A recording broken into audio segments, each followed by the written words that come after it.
Hello and welcome back to the Littlest PetCast. I am your host James, and today we are going over the episode It's a Happy, Happy, Happy, Happy World. I know it's been a bit, so please forgive me if you can. It's just a lot's been going on, and well, you know what's been going on. I also kind of needed a break, and I also really got into Persona again. Either way, let's kick things off. So we begin with Pepper being in a great mood, and then Zoe's in a great mood, and then Russell is so excited that he decided to show off his muscles, and Pepper tells him to slow down in a sarcastic but playful way. And then Minka has new paintbrushes and is excited. Vinny has perfected his new dance and shows it off to a non-vocal, slightly more techno-y Iguana Roomba, and he dances perfectly. The others cheer him on, and then he gets off balance and runs into something. Zoe tells him not to hurt himself, but he says it's too late, and if he stops dancing, it'll hurt more. Penny is equally excited and has a bouquet of flowers. Sunil then gets upset about everyone having fun. Russell says that someone got up on the wrong side of the bed today. Sunil says that there was no right side. He then tells the tale of last night about how he couldn't get to sleep because of a dripping faucet. It then plays out like this old Disney cartoon. Like it feels like an old Donald Duck cartoon, to be perfectly honest. So where he's trying to sleep, but you hear the faucet drip. So he tries to shut it off, but it still continues to drip. And the really cool thing is that the drips are all different but the same. So the first time we see it, it's just the faucet dripping. But then the next time we see it, it's Sunil's eyes replicating it, animation wise. Then we see the moon doing it. It's just a really nice way to convey how this is driving Sunil up a wall. And it gets so bad to the point where he breaks the faucet. The faucet head comes off and he takes it with him, but it still drips onto him, and it's a great Donald Duck cartoon. I'm just gonna be perfectly honest. It's a really great Donald Duck cartoon. Sunil then explains that he was trying to remain sane by reassuring himself about breakfast the next morning, but they didn't have his favorite cereal because they ran out and his owner forgot to restock on it. So he hasn't eaten anything, even though he could have eaten something else. But I guess he didn't want to eat anything else because he was just that frustrated. So in summary, Sunil is tired and hungry, and he doesn't want anyone's shenanigans. He asks Vinny why he is still shenaniganing. Yeah, that's a hard word, and they say it in the episode. That's why I had it here. And Vinny says it'll hurt too much for him to stop because he's still dancing. Sunil tells him that's fine, just do it away from me. He says he's going to go sleep on his favorite pillow, and no one should bother him. And then Penny asks, who's going to tell him that Mrs. Twombly took his favorite pillow in to get clean? And then Sunil screams. And then we get the theme song. And then we see later that Sunil's on a different pillow, but he can't find comfort in it, so he just kind of beats it. Penny comments on it, and Vinny says it's his, and Vinny is still dancing throughout this scene. He said he thought he would cheer Sunil up, but Sunil says it's the worst pillow ever. And Vinny says he really liked that pillow. Russell glues Vinny down to keep him from moving still. and tells everyone that we're at DEFCON 1. And that the slightest annoyance will make Sunil erupt like Mount Vesuvius. But if you close your eyes, does it almost feel like nothing's changed at all? I can never resist that. It's such a good song. Anyway, Mrs. Twombly comes in to introduce a happy camper. Literally. She sets the camper down, and the camper, a quokka named Peachy Fluffed-in, introduces herself to Sunil. Sunil is caught off guard by her upbeat personality and tries to reject it, but Peachy is still as, peachy as ever. And just their back and forth is like Sunil just being grumpy and Peachy being happy. It's not that she doesn't understand that he's grumpy. She even confirms it later that she understands, and she's just being nice back. So as an example, throughout the course of this, she says that they'll be good friends.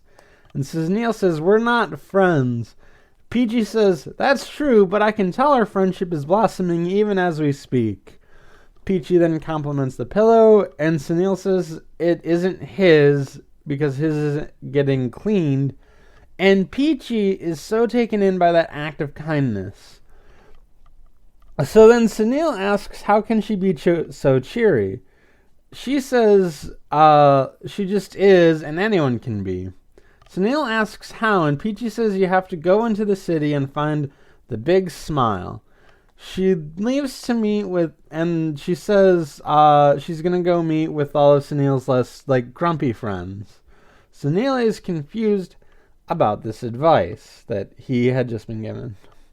Meanwhile, Blythe and Josh are cleaning up some graffiti, and Josh is thanking her for helping out with the Downtown City Beautification Project. I would like to say that stylized graffiti is beautiful, or at least enjoyable to some extent. I don't know, bathroom graffiti is just bathroom graffiti. It's not really. But, artisanal graffiti, I think, I don't know. It's hard to describe. I think it looks good. If it's promoting violence or a hateful message, maybe not. But if it's just art, I don't see too much of a problem with it. I think it gives a structure character. So either way, Blythe says that she's willing to help out, and she also packed a bunch of snacks and water and stuff. And Josh is impressed by how prepared she is, and then asks about the book. Blythe says that it's her mom's journal, and that she takes it with her wherever she goes, and if she ever feels sad, she just reads a page out of it, and it brightens her day instantly. Josh says that is the most essential thing out of everything, and Blythe smiles. So Peachy is sleeping, and her snores are going la la la la la la la la la la la la la la. And Sunil is frustrated because she's even happy in her sleep. Vinny asks, and he has stopped moving at this point because I think he's either accepted the hurt or it doesn't hurt anymore. So Vinny asks why it bothers him so much. Sunil says that aside from today, which was very terrible, discounting today, he doesn't know if he's ever been that happy. But he knows how thanks to Peachy. He says he's going into the city to find the very big smile. Vinny says that he should get on it sarcastically, but Sunil goes for it for real. Russell notices Sunil smiling, and Sunil tells Russell this plan. Russell asks if he was supposed to understand it, and then Vinny asks, if you didn't understand it, what are the chances I understood it? Russell says about 1 in a gazillion, and Vinny is offended. So Sunil heads to the hamster tubes, which are still there. And this facet gets a little more confusing as this episode goes on. Vinny stops him, but Sunil wants to do this. And Vinny says, you know what? We'll go together. Russell says that the two of them going alone is a bad idea, so he'll come along to keep them out of trouble. Pepper then joins in on this, because Russell will ball up if a tourist looks at him. And then Zoe and Penny come along to keep Pepper calm from releasing one of her bad scents. And then Minka doesn't want to be alone, so she comes as well. She says Mrs. Twombly won't notice because of the cardboard cutout paintings she made of them. They look at Minka weird and asks when she made them, and she said months ago. And then they still give her a weird look, and she says she gets lonely without everyone. So, they go off. So the pets are rushing through the tubes with Sunil ahead of everyone, and there's even like a sonic loop-de-loop, and Vinny tells him to slow down. Sunil charges on and gets to an intersection and goes straight. Vinny, who is second in line, stops and everyone else runs into him. Vinny says he isn't sure which way Sunil went. Russell says they'll split up and use the buddy system to help out. Russell goes the down tube with Pepper. Penny and Zoe go straight from where they were going, which is where Sunil was going. Then Minka says, "Come with me if you want to give," and then determines that's not right. So she and Vinny try to think of the right word, but can't. They come up with like sieve, forgive, and obliv. And Vinny says, that's enough. They have to go find Sunil, so they go in the up tube. So this is like a 4-way intersection, but instead of it all being like on a horizontal plane, there's 2 vertical planes. Essentially, these hamster tubes are ludicrous, is what I'm saying. So, also, this is the second time they reference Terminator this openly, and with the same character, too. I just wanted to point that out. So, meanwhile, Blythe and Josh are at lunch and talking. So, they're just on a picnic blanket under a tree. Josh says that this is on his list of happy places. Blythe asks what else makes him happy. He says volunteering and Renaissance fairs, but you knew that already. You could also say skating and music and, I guess, studying. But we also knew that already from the first episode. But it wouldn't hurt to reiterate those points of Josh's character. And it's not like volunteering comes out of nowhere. That was like one of the things in Back Window. He was volunteering, and then he found some of Blythe's discarded designs and stuff. But either way, I don't see why they couldn't have done that. Especially since that does seem like a big part of Josh's character. Although we don't really know Josh too well at this point. So either way, I don't know, it seems like a weird exclusion. But either way, Blythe giggles and says, "I can't forget the image of you in those tights," which I know she means it jokingly. Maybe. But there's also the idea that she really likes Josh in those tights. I mean, she really likes Josh any which way. But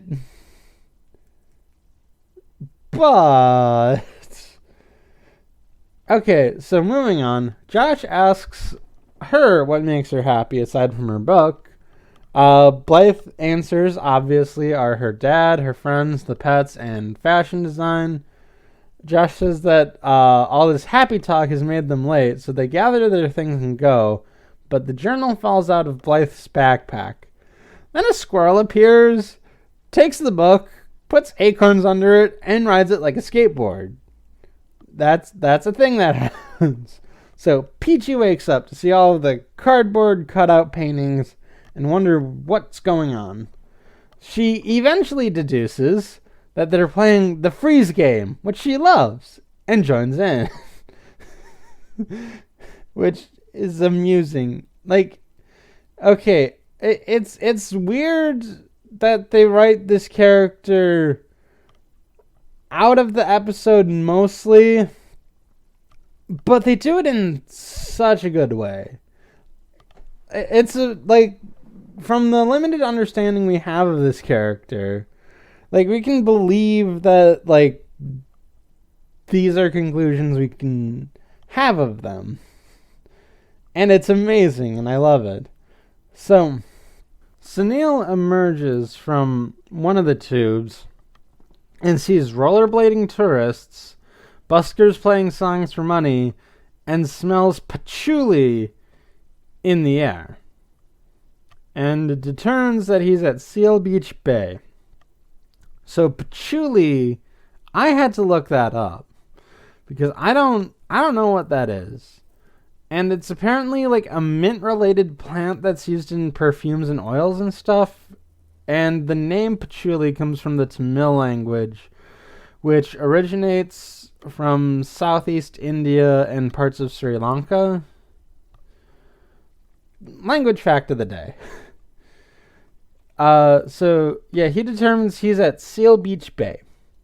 He then looks for a big smile, but he doesn't feel like anyone he sees has the big smile he's looking for, and continues looking.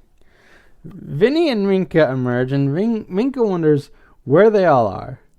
Vinny spots skinny jeans, lumberjack beards, and 12 coffee shops on this one block alone, and says that we're in the hipster part of downtown city. Minka says she loves those guys. Vinny wants to do the talking. So Vinny approaches a hipster cat, which is a cat wearing glasses, like a beanie, and a tiny little mustache. And he talks to them in a way that is hipsterish. And the cat responds even more hipsterish. And Vinny sounds confused. And the cat leaves. It's really hard to describe this interaction. But it seems Vinny knows what he's doing, kind of, because he says he's almost certain that the cat hasn't seen Sunil. Based on their conversation, that's probably right.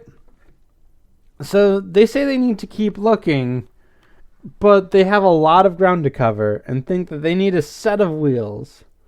So they see a coffee service, which looks like a 50s car shop, and the guy's dressed like a greaser, and he's using RC hot rods to deliver coffee up and down the block. And Vinny and Minka agree to steal it. So Vinny gets the car, and Minka grabs the remote and leaves a note saying that they're borrowing it. So Minka writes the note, switches it out with the remote, and the person running it says that his remote got stolen by a monkey and left him with a receipt because she wrote it on a receipt, and it's just a bunch of squiggles because she can't write. So meanwhile, Minka and Vinny drive off through the town and run into Book skateboarding squirrel, which promptly makes the book fly through the air, and a pigeon grabs it. So I really need a map of downtown city now more than ever, because I just need it. How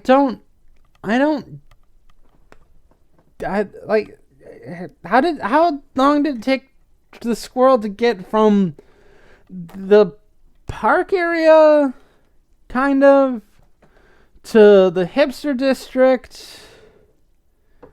How big is downtown city? Like, if it's like the quarter of the size of New York City, and if it's not that, why is it so big? It's hard how are things divided? Like we know. Okay, there's the hipster district. There's the littlest district. I think we know there's a beach, so it's on the ocean front. There's a pier. There's a lot of things in this town. How are the tubes set up where like they have not been disturbed in such a large area? Like, these tubes are crazy. I need these answers. What is the planning of downtown city like? Do they plan around giant hamster tubes that are seemingly impossible? It's so weird. Cause like the squirrel was in like the park area, I think. Or at least the area where like Blythe and Josh were cleaning, which is in the park, but it's a different section of the park than they usually go to. But I think it's also the place in the park where Blythe reunited Whitney and Brittany. Like how far away is the hipster district from that? Because it's either a short ride or a long ride. It's just, I don't... downtown city, I need a map. I need a map. Okay. Meanwhile, Pepper and Russell emerge, and Russell says that this is the east side, where everyone is no nonsense. Okay, wait, no. This just came to me. Hold on. Sunil is by the beach, which is the ocean, which is the eastmost part. Actually, wait, no, that actually makes sense. Kind of. So I guess it's more compact, but I want an exact map though, cuz that just doesn't, I don't get it. I need So, Russell says that this is the east side, where everyone is, like, no nonsense. Pepper is concerned about finding Sunil, and then a hot dog drops from a hot dog vendor, or someone who bought something from a hot dog vendor, and the pigeon with Blythe's mom's book comes down, lets the book go, and starts pecking away at the hot dog. Russell asks Pepper how she is with heights, and Pepper says she has a complicated relationship with them. Russell says that a bird's eye view is just what they need, so he brings Pepper onto the pigeon and commands it to fly off.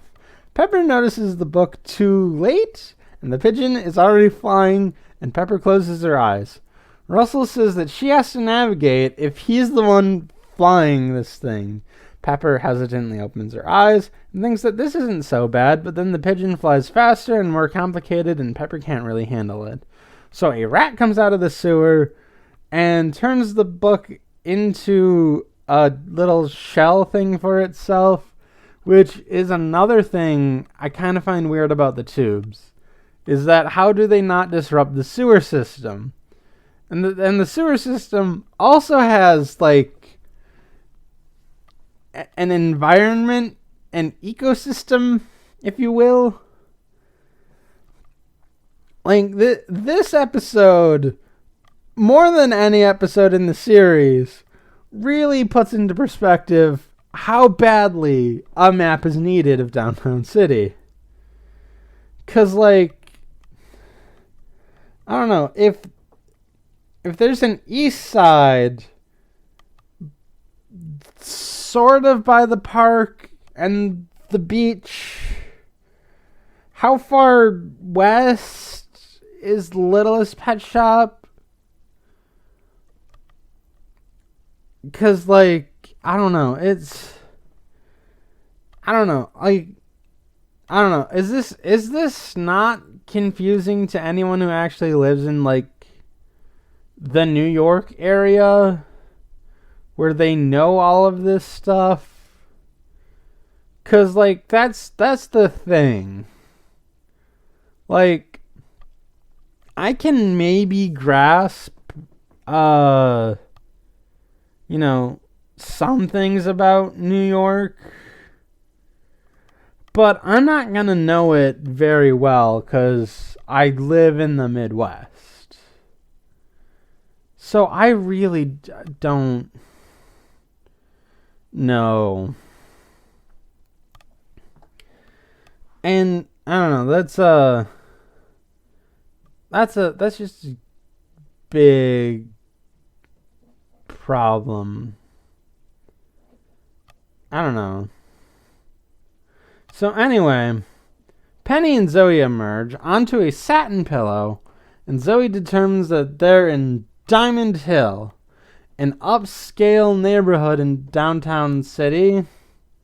So Penny reminds Zoe of the task at hand, but Zoe's determined to just explore Diamond Hill to her heart's content. And Zoe says that this is her heaven on earth. Penny looks around and finds like a bike service rack. She says they don't need the bike, but they could use the carriage that a fancy dog is being pulled around in. So Zoe looks at the shops while Penny grabs the cart/carriage or whatever and puts her in, and they take off looking for Sunil. And it looks kind of like a rickshaw in a sense. And Penny is running the rickshaw, so she must have been keeping up with her training, which is great. Good for Penny. So Sunil looks by a desolate place that's by the beach. You can see it in the background, and isn't surprised that no one is smiling here. He decides to keep looking. So in the back of that, we see Blythe and Josh coming back to help beautify this spot. I'm really frustrated about this whole mapping of downtown city thing. I can't get it out of my head. So, okay, they both reach for a brush to help paint over the graffiti, and Blythe blushes and does a little snort laugh, which I love. That little bit of continuity. I love it. So, and she offers it to Josh. Josh asks for water, and Blythe goes to get it. She then realizes that her book is missing, and she says, it's missing. Josh says, that's okay, I'll get some from over there, because Josh thinks she means the water.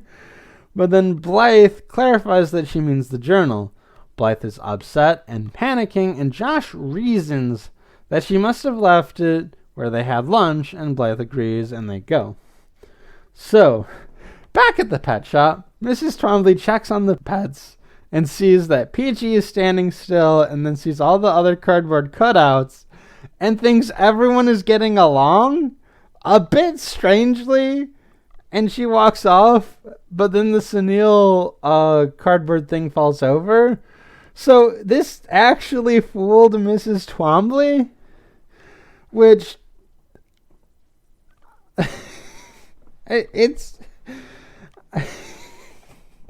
there's a lot about that one scene. She does care for animals. We know this. She's just not the best. She's an airhead. She's a smart airhead who we stan. But I don't think that would have had Blythe fooled. Is what I'm saying. So, Blythe and Josh go back to the place, but don't see the book. Blythe looks around and then cries her eyes out, saying that this is the worst day ever. Josh comforts her and says that they should retrace their steps. She asks if that'll help. Josh says he doesn't know, but they have to try. So Penny and Zoe end up in Chinatown, where they end up in an alley where there are a bunch of chickens, which I can't decide if that's casual racism or just something that happens in this universe due to the nature of the animals in it. because there's an intricate citywide tube system built by hamsters that has yet to be disturbed. I cannot discount the possibility that chickens just like hanging around Chinatown. I can't discount that possibility. So, in the alley, there's a ramp, and Penny and Zoe fly off of it. Penny, flies into the carriage, and Zoe says, I thought you were driving. Penny says, I was driving. And then Zoe says, well, who's driving now? And then it just goes on, and they continue driverless. They also go down this really large incline, which is consistent because it was there in Blythe's Big Idea. That's the episode name. I was trying to think of that one, because they go through Chinatown with the kiosk, and there's that large incline. Or was that in Trading Places as well? Maybe it's in both. The point is, it's a consistent feature. And they have a map in mind. They have a map in mind, and they just aren't telling us. Unless there's a piece of merch that has this map that I just don't know about. This extended lore that I need, that is hidden in the merchandise that I just don't know about. They have a map, and they just aren't telling us. Because the geographic features are consistent. And it's not like Chinatown is a place that they go to consistently. They could have just written that off, but then I guess you'd have some magic xylophone complaints. But I think this is different. I don't know. Am I getting too magic xylophone-y here? About the map? I'm just really interested in maps and geography, because I don't know, I really like that stuff. And I don't know, it seems like they have something. I just don't know what it is. So, anyway. So, the bird Russell and Pepper are going on. Goes berserk and goes into the subway and avoids getting hit by the cars. And then once they get out, Russell and Pepper are howling while Sunil, who's also there, remark on how noisy city birds are. So Vinny and Minka are driving around, and Minka comments on how Vinny can drive like this and have a license. Vinny says, "Who says I have a license?" And Minka's like, "What?"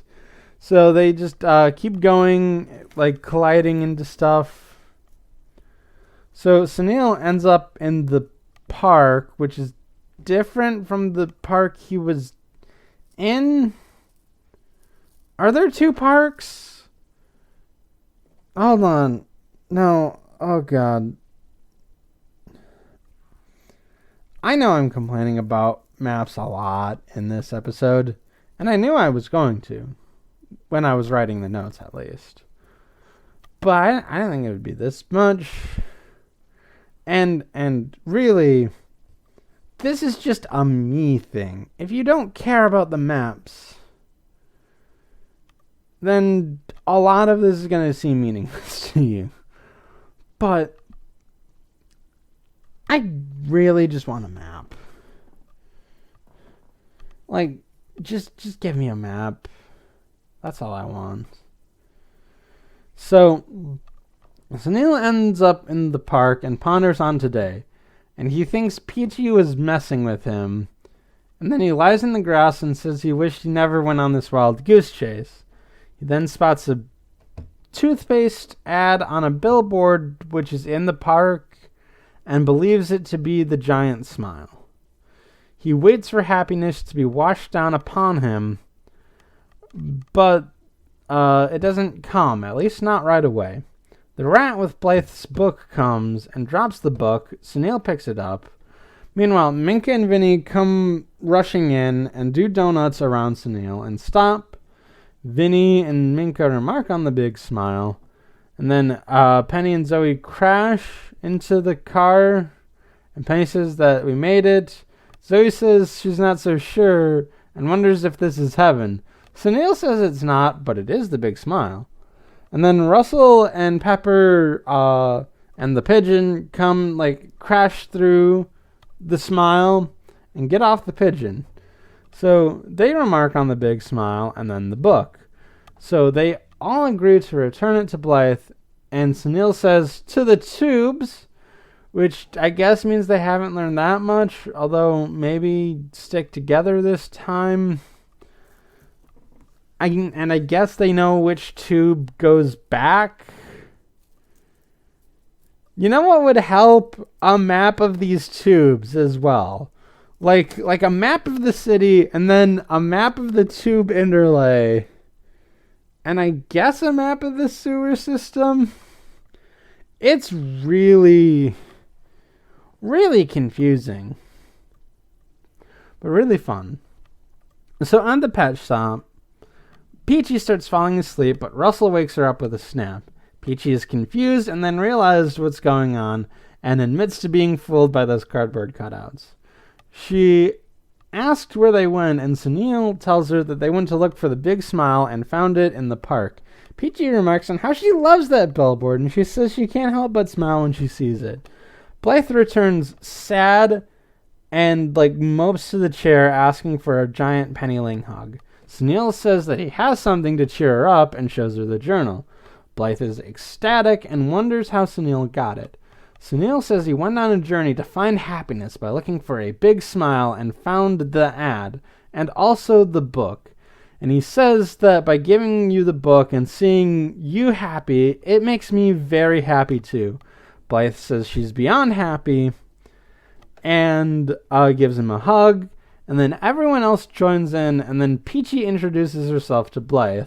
Blythe says she's happy to meet her, and Sunil says, but not as happy as me, and they both smile, ending the episode. Okay, I know I seem down on this episode, mostly for it not having a map,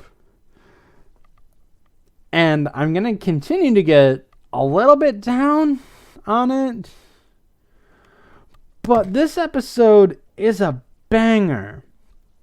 It's a really good episode. It's really heartfelt. It's really great. And I love it. But I do think it runs into the problem of it being too short for the concept. It feels like an 80s movie or an indie movie inspired by the 80s. But not like a specific one. It feels more like, I don't know. It feels more like a genre than it does a movie. But the idea of just finding yourself in the city is such a good idea. And I love it. And I love how it's handled. And I do love seeing all the little bits and pieces of downtown city. Even without a map. I just think a little more time could have been given to the pets exploring the city. Or, Sunil exploring, the city and figuring out his feelings a little more. Or trying to and then getting lost in his thoughts. And, I don't know, it just feels like the A-plot's a bit lacking. Even though it's really good. And the Blythe and Josh B-plot is also really great. I did have some Mandela effect stuff with it, because I thought Blythe and Josh split up at one point. And then Blythe asks Josh not to read it if he finds the journal. But I love it. It's a nice little story that like brings Blythe and Josh a little closer together, and it's great. It could have used some expansion as well. Like, I don't know. It